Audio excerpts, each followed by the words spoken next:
نبی پاک صلی اللہ علیہ وسلم کی حدیث ہے مسلم میں طبرانی میں، حضور نے فرمایا آؤ میں تمہیں پچھلے زمانے کے ایک ایماندار نوخیز ولی اللہ کی بات سناؤں۔ پچھلے زمانے حضور نے فرمایا پچھلے زمانے میں ایک بادشاہ جادو کے زور پہ حکومت کرتا تھا۔ جب وہ ایک جادوگر اس نے رکھا ہوا تھا تو جادوگر اس کو جادو بتاتا، وہ جادو کے زور پر حکومت کرتا۔ جادوگر بوڑھا ہو گیا تو کہنے لگا بادشاہ کو نوجوان میرے پاس بھیج دے، اب میں بوڑھا ہو گیا ہوں، میرا پتہ کوئی نہیں کب مر جاؤں۔ ایک نوجوان کی ڈیوٹی لگائی، بڑا زیرک سمجھدار، اپنے رعایا میں سے چن کے جو ذہین فطرت مزاج بچہ تھا وہ اس نے لگایا۔ اللہ کے محبوب علیہ الصلوۃ والسلام فرماتے ہیں بچہ جادو سیکھنے لگا، وقت گزرنے لگا۔ بچہ جب جادو سیکھنے جاتا تو رستے میں ایک راہب بھی تھا جو انجیل جانتا تھا، وہ اللہ اللہ سکھاتا، لوگوں کو حضرت عیسیٰ علیہ السلام کی تعلیمات سے آگاہ کرتا۔ اس نے دیکھا کہ یہاں بھی لوگ اکٹھے ہیں تو وہ بچہ اس راہب کے پاس بھی اٹھنے بیٹھنے لگا۔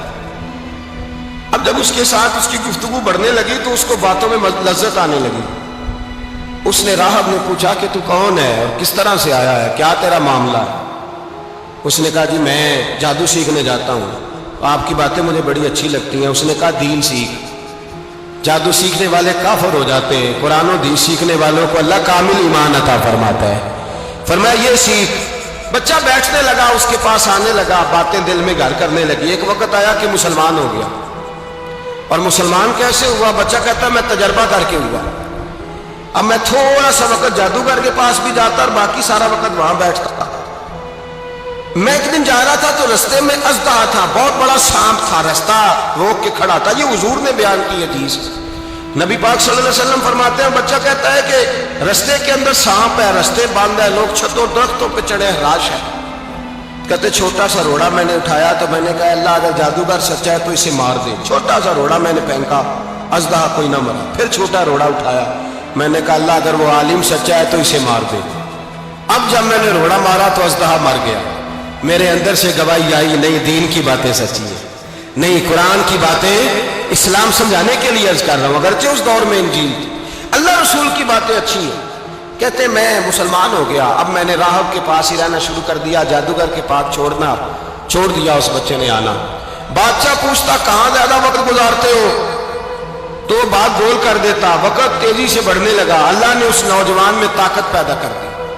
اب وہ اس کے اندر نا اللہ نے توانائی روحانیت پیدا کر دی، ابھی جوان ہے، 14-15 سال عمر ہے۔ اللہ نے اب جو بیمار بھی آتا وہ دعا کرتا تو اللہ صحت عطا کر دیتا، جو بھی آتا۔ بادشاہ کا ایک درباری تھا، بادشاہ کو پنکھا جلتا تھا، وہ اندھا ہو گیا، کوئی ایسی تکلیف آئی کہ نابینا ہو گیا، بڑے علاج کرائے شفا نہیں ہوئی۔ کسی نے اس بچے کا پتہ بتایا کانوں میں، اس کے پاس گیا تو بچہ کہنے لگا شفا تو ہو جائے گی پر کلمہ پڑھنا پڑے گا، مسلمان ہونا پڑے گا، جس پیغمبر کا میں غلام ہوں تجھے بھی بننا پڑے گا، دین پہ عمل کرنا پڑے گا، اللہ شفا دیتا ہے۔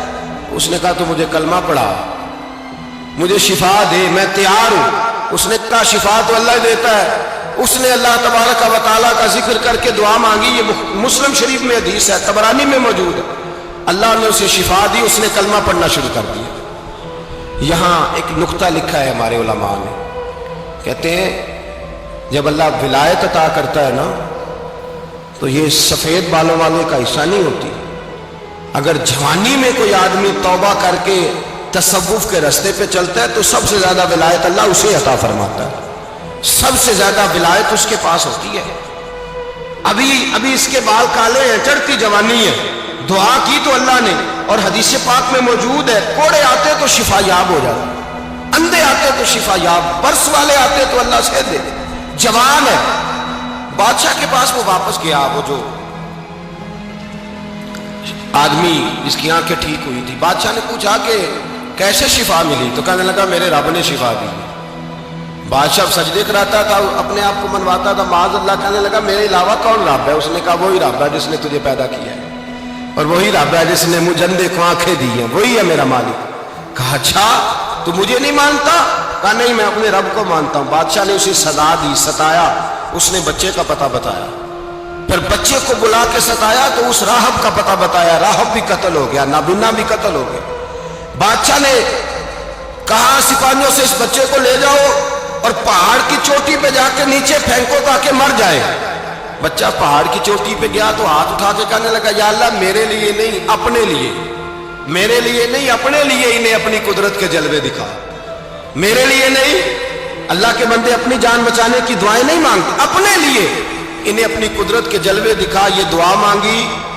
جتنے لوگ ساتھ آئے تھے وہ سارے زمین پہ گرے اور سب مر گئے، پہاڑ سے گر کے مر گئے۔ بچہ واپس سیدھا بادشاہ کے پاس کہنے لگا لو بھائی میرے رب نے مجھے بچا لیا ہے۔ جوان کا ایمان دیکھو، میرے رب نے مجھے، بولو میرے اللہ نے مجھے ایمان کی گواہی دے رہا ہے، میں بچ گیا ہوں، تو جھوٹا ہے میرا رب سچا ہے۔ اس نے کہا لے جاؤ اس کو دریا میں، کشتی میں بٹھاؤ، بیچ دریا کے جا کے دھکا دے دو۔ بیٹھے کشتی میں، دریا کے بیچ گئے، اور جب جا کے وہاں اس کو دھکا دینے لگے تو اس نے کہا اللہ میرے لیے نہیں اپنے لیے انہیں اپنی قدرت کے جلوے دکھا۔ بس ایک طوفان سا آیا، جتنے سپاہی ساتھ آئے تھے ڈوب کے مر گئے۔ وہ بچہ اٹھا اور سیدھا پھر بادشاہ کے پاس، اسی کے پاس کہنے لگا لو بھائی میرے رب نے مجھے بچا لیا ہے، تیرے پاس آیا ہوں۔ وہ کہنے لگا تو کیا مصیبت میرے گلے پڑ گئی ہے، کیسے جان چھوٹے گی؟ تو بچہ کہنے لگا اگر تو مجھے باندھے درخت کے ساتھ اور سارے ملک کو بلائے، لوگوں کو اکٹھا کرے، پھر تو مجھے تیر مارنا، میں تجھے بتاؤں گا کیسے مارنا ہے، میں مر جاؤں گا۔ اللہ کا بندہ نوجوان ایمان دیکھو، مرنے کے طریقے بتا رہا ہے، میں تجھے بتاؤں گا میں کیسے مروں گا۔ یہ بات کہی، بادشاہ نے سارا مجمع جمع کیا، ملک سارا باہر آ گیا، درخت کے ساتھ باندھ دیا۔ کہنے لگا بھائی لوگوں یہ مجھے مارنا چاہتا تھا، مار نہیں سکا، اب میں اسے بتانے لگا ہوں کہ میں کیسے مروں گا۔ اسے کہو جب تیر مارے تو ساتھ میرے رب کا نام بھی لے، میں اپنے رب کے نام پہ جان دوں گا، ایمان کی پختگی میں اللہ کے نام پر جان دوں گا۔ اسے کہو رب کے نام پہ مارے، مر جاؤں گا۔ بادشاہ نے اللہ کہہ کے تیر مارا، پیشانی میں لگا، بچے کی روح پرواز کر گئی، جتنا مجمع کھڑا تھا سارا کلمہ پڑھ کے مسلمان ہو گئے، سارے مسلمان ہو گئے، سارے۔ میرے رسول پاک سید عالم صلی اللہ علیہ وسلم نے نوجوانوں کو بتایا جب تمہارے اندر ایمان کی قوت آئے گی تو اللہ تمہاری مدد کرے۔ فرمایا وہ نوخیز ولی تھا، ابھی جوان و رانا تھا، ابھی اس کی پیشانی پر جوانی کے آثار تھے، لیکن اس نے اللہ کو راضی کیا، رب کریم کو راضی۔ ولایت کا مطلب بڑھاپا نہیں، ولایت کا مطلب وہ نہیں کہ جب بڑا لمبا وقت گزر جائے تو پھر آدمی آئے کہ نہیں اب کیا کرنا ہے، اب مسجد ہی ہے، اب تو اس کے علاوہ گزارا ہی کوئی نہیں۔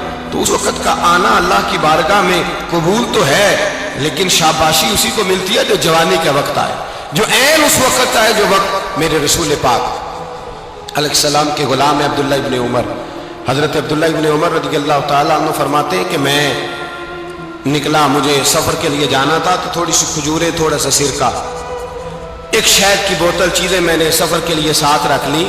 میں جب مدینے سے باہر صحرا میں نکلا نا تو رمضان نہیں تھا، غیر رمضان تھا۔ میں نے ایک نوجوان کو دیکھا بکریاں چرا رہا ہے، بکریاں چرا رہا ہے جوان۔ آپ فرماتے ہیں اس کا چہرہ بڑا نورانیت والا، گرد پڑی ہوئی پر بڑا حسین۔ فرماتے ہیں میں نے اس کو کہا کہ آ جاؤ کھانا کھا لو، روزے بھی نہیں تھے۔ کہنے لگا نہیں میں نے روزہ رکھا ہوا ہے۔ فرماتے ہیں میں نے کہا پتہ کروں کہ نیرا نیک ہی ہے کہ پرہیزگار بھی ہے؟ نیک وہ ہوتا ہے جو نماز پڑھے روزہ رکھے، پرہیزگار وہ ہوتا ہے جو گناہ سے بچے، وہ پرہیزگار ہوتا ہے۔ کہا پتہ کروں پرہیزگار بھی ہے کہ نہیں؟ کہتے میں قریب گیا تو میں نے جا کے اس کو کہا بھائی تیری بکریاں بڑی پیاری ہیں، میرا دل کرتا ہے کہ بکری مجھے دے دو۔ کہتے وہ جوان، غربت بھی، پریشانی بھی، پر دامان توکل کی یہ خوبی ہے کہ اس پر پابند لگے ہوتے ہیں، دھبے نہیں ہوتے۔ غربت ہے، کہا جناب ایک بکری دے دو۔ آنے لگا جناب بکریاں میری نہیں، بکریوں کا مالک کوئی اور ہے۔ کہتے میں نے آزمانے کے لیے کہا کہ بکریوں کے مالک کو کہنا ایک بکری بھیڑیا لے گیا ہے، کہہ دینا بھیڑیا لے گیا ہے۔ تو کہتے اس نے میری طرف دیکھا، گرد سے اس کے بال اٹے ہوئے، آنکھوں میں روشنی، چہرے پہ اطمینان، لب و لہجے میں ایمان کی طاقت، نوجوان۔ کہنے لگا حضور بکریوں کے مالک کو تو کہہ دوں گا بھیڑیا لے گیا ہے، جب عرش کا مالک پوچھے گا تو کیا جواب دوں گا؟ اللہ کو کیا جواب دوں گا؟ کہتے ہیں میں کانپنے لگا، اس کی بات سن کے واپس آیا، جو کام نکلا تھا وہ چھوڑا، واپس لوٹ آیا۔ میں نے پتہ کیا کس کا غلام ہے، پتہ چلا فلاں آدمی کا ہے۔ کہتے میں نے پہلے غلام خریدا، پھر پتہ کیا تیرے پاس بکریاں کتنی ہیں؟ اس نے کہا 400۔ کہتے میں نے مالک سے ساری بکریاں خریدی، پھر غلام کو بلایا، پھر وہ بکریاں تحفے میں دی، تحفے میں۔ کہنے لگا حضور یہ سارا کچھ مجھے کیسے ملا؟ میں نے کہا تیرا ایمان بڑا پختہ تھا تو میرے رب نے تجھے انعام عطا فرمایا۔